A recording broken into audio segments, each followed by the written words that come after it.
Telegram app CEO Pavel Durov ఈరోజు ఫ్రాన్స్లోని Paris దగ్గర ఎయిర్పోర్ట్లో అరెస్ట్ అయినట్టు వార్తలు వస్తున్నాయి. ఫ్రెంచ్ పోలీసులు ఆయన్ని ఒక వారెంట్ ద్వారా అరెస్ట్ చేశారంట. పావెల్ డ్యూరో చేసిన తప్పేంటి? టెలిగ్రామ్ యాప్ మనందరికీ సుపరిచితం. ఈ యాప్ అన్ఫిల్టర్డ్ యాప్ అంటూ ఉంటారు. దీనిలో ఎటువంటి ఇన్ఫర్మేషన్ అయినా షేర్ చేయొచ్చు. దీనిలో గ్రూప్స్లో అప్ టు 2 lakh వరకు మెంబర్స్ కూడా ఉండొచ్చు. 2 lakh మెంబర్స్ వరకు. 2019-20 ఈ టైంలో వాట్సాప్ మెసేజెస్ సంబంధించి చాలా విమర్శ వచ్చేసరికి వాట్సాప్ లాంటి యాప్స్ అన్నీ కూడా ఎన్ని మెసేజ్లు ఎంతమందికి పంపించవచ్చు అనే దాని మీద రిస్ట్రిక్షన్స్ ఉన్నాయి. US based western based apps అన్నిటికి కూడా ఈ రిస్ట్రిక్షన్స్ చాలా ఉన్నాయన్నమాట.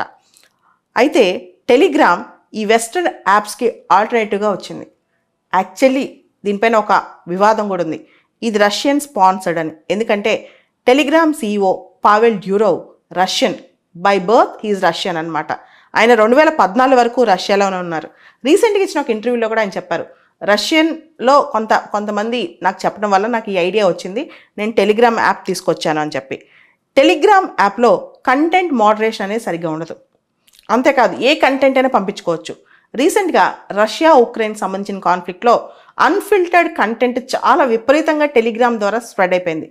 టెలిగ్రామ్లో రకరకాల అంశాలు, అది సైబర్ బుల్లింగ్ కావచ్చు, బెట్టింగ్ యాప్స్ కావచ్చు, టెర్రరిజం రిలేటెడ్ కంటెంట్ కావచ్చు, ఇంకా ఏ కంటెంట్ అయినా సరే విపరీతంగా వైరల్ అవుతుందంట. అండ్ ఫాల్స్ ఇన్ఫర్మేషన్ ఎక్కువగా వైరల్ అవుతుంది. ఏదైతే ఫాల్స్ ఇన్ఫర్మేషన్ ఉందో దాంతోపాటు ఫ్రాడ్ కానీ, ఈ సైబర్ ఫ్రాడ్స్ ఇవన్నీ, బెట్టింగ్ యాప్స్ కానీ, డ్రగ్ ట్రాఫికింగ్ కానీ, సైబర్ బుల్లింగ్ కానీ, ఆర్గనైజ్డ్ క్రైమ్ సంబంధించింది, టెర్రరిజం ప్రమోట్ చేయడం, ఇవన్నీ కూడా జరుగుతున్నాయి. అయితే ఈ ఫాల్స్ ఇన్ఫర్మేషన్ని ఆయన కంట్రోల్ చేయలేకపోయారు పావెల్ డ్యూరో. ఇంకా ఆయన దృష్టిలో వీళ్ళంతా కరెక్ట్ చేస్తున్నారని రీసెంట్గా ఒక ఇంటర్వ్యూలో ఒక మాట చెప్పారు, నా బిజినెస్ టెలిగ్రామ్ యాప్ అనేది దుబాయ్ బేస్డ్ కంపెనీ, ఇది దుబాయ్ నుంచి ఇక్కడ దీన్ని ఆపరేట్ చేస్తున్నాను. ఇన్ఫ్యాక్ట్ ఇక్కడ ఫ్రీడమ్ ఆఫ్ స్పీచ్ ఉంది, ఇక్కడ ఇండిపెండెన్స్ ఉంది, ఇక్కడ ప్రతి ఒక్కరికి స్వేచ్ఛ ఉంది, ఇదంతా అని. యాక్చువల్లీ ఏ యాప్ అయినా సరే మన ఇన్ఫర్మేషన్, మన డేటా ప్రైవసీ మెయింటైన్ చేయాలి. ఫాల్స్ ఇన్ఫర్మేషన్ అనేది టెలిగ్రామ్ యాప్లో విచ్చలవిడి అయిపోయింది. ఎవరైతే కస్టమర్స్ ఉన్నారో టెలిగ్రామ్ యాప్ వాడుతున్నారో వాళ్ళకి అది రైట్ ఇన్ఫర్మేషనా రాంగ్ ఇన్ఫర్మేషనా, అసలు కంటెంట్ కరెక్టా తప్ప ఇటువంటి పరిస్థితి ఏం లేదనమాట. ఇన్ఫ్యాక్ట్ వెస్టర్న్ బేస్డ్ ప్లాట్ఫామ్స్ ఏవైతే ఉన్నాయో సోషల్ మీడియా ప్లాట్ఫామ్స్, వీటికి ఆల్టర్నేటివ్గా వచ్చిన టెలిగ్రామ్ మాత్రం విచ్చలవిడితనాన్ని ఎక్కువ ప్రమోట్ చేస్తుంది. మన పర్సనల్ డేటాని బాగా విపరీతంగా ఎక్స్ప్లాయిట్ చేస్తుంది అనమాట. ఇన్ఫ్యాక్ట్ టెలిగ్రామ్ యాప్లో ప్రపంచవ్యాప్తంగా 900 మిలియన్స్ పైన ఉన్నారు. అంటే దాదాపు 9 కోట్ల మంది టెలిగ్రామ్ యాప్లో ఉన్నారనమాట. సో ఈ డేటా మొత్తం చాలా మిస్యూజ్ అవుతుంది.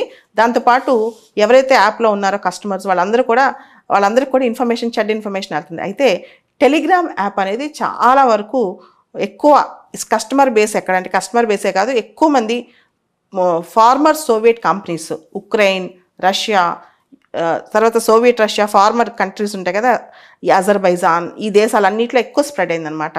రీసెంట్గా ఈయన అరెస్ట్ అయ్యారు. దీంతో పాటు ఈయన వర్త్ ఫోర్బ్స్ మ్యాగజైన్ ప్రకారం ఈ Pavel Durov worth, Telegram CEO, ఈయన వయసు 39 సంవత్సరాలు అనమాట. ఈయన నెట్వర్త్ $15.5 బిలియన్ అంట ఫోర్బ్స్ మ్యాగజైన్ ప్రకారం. సో ఈ కంటెంట్ని సరిగ్గా మిస్కమ్యూనికేట్ చేస్తున్నారని, కంటెంట్ మోడరేషన్ సరిగ్గా లేదని, దాని తర్వాత అన్ఫిల్టర్డ్ ఇన్ఫర్మేషన్ని స్ప్రెడ్ చేస్తున్నారని చెప్తున్నారు. అయితే ఈయన పావెల్ డ్యూరో ఎప్పుడైతే అరెస్ట్ అయిన వెంటనే రష్యన్ ఎంబసీ, ఫ్రాన్స్లో ఉండే రష్యన్ ఎంబసీ రెస్పాండ్ అయింది. సిచ్యువేషన్ ఎలా ఉందో మేము ఆరా తీస్తున్నామని చెప్పింది. రష్యన్ పొలిటీషియన్స్, రష్యన్ డిప్లొమాట్స్ వీళ్ళందరూ కూడా ఈ అరెస్ట్ని ఖండిస్తున్నారు. ఈ అరెస్ట్ తప్పు, కావాలని వెస్టర్న్ కంట్రీస్ టెలిగ్రామ్ యాప్ పైన కావాలని అక్యుజేషన్స్ వేస్తున్నాయి, అవన్నీ ఫాల్స్ అని కూడా చాలామంది చెప్తున్నారు అనమాట. కాకపోతే టెలిగ్రామ్ యాప్లో మాత్రం unfiltered information, personal data commercial exploitation ఎక్కువ జరుగుతుంది. దాంతోపాటు 900 మిలియన్ ఎవరైతే సబ్స్క్రైబర్స్ ఉన్నారో వాళ్ళందరికీ ప్రైవసీ కూడా దెబ్బతినే అవకాశం కనిపిస్తోంది. అంతేకాదు, అంటే వాట్సాప్ లాంటి ప్లాట్ఫామ్స్ స్వతంత్రంగా వ్యవహరిస్తూ మెసేజెస్ మీద కొన్ని రిస్ట్రిక్షన్స్ కానీ, ఎన్క్రిప్షన్ డీటెయిల్స్ కానీ, వీటన్నిటిని చాలా జాగ్రత్తగా ఉన్నా టెలిగ్రామ్లో కొన్ని పద్ధతులు సరిగా లేవు. ముఖ్యంగా టెలిగ్రామ్ సీఈఓ దీనిపైన యాక్షన్ తీసుకోవట్లేదని చెప్పి కూడా ఆయన పైన అక్యుజేషన్స్ వస్తున్నాయి. ఓవరాల్గా ముందు ఇంకా ఈ స్టోరీ డెవలప్ అయ్యే అవకాశం కూడా కనిపిస్తోంది.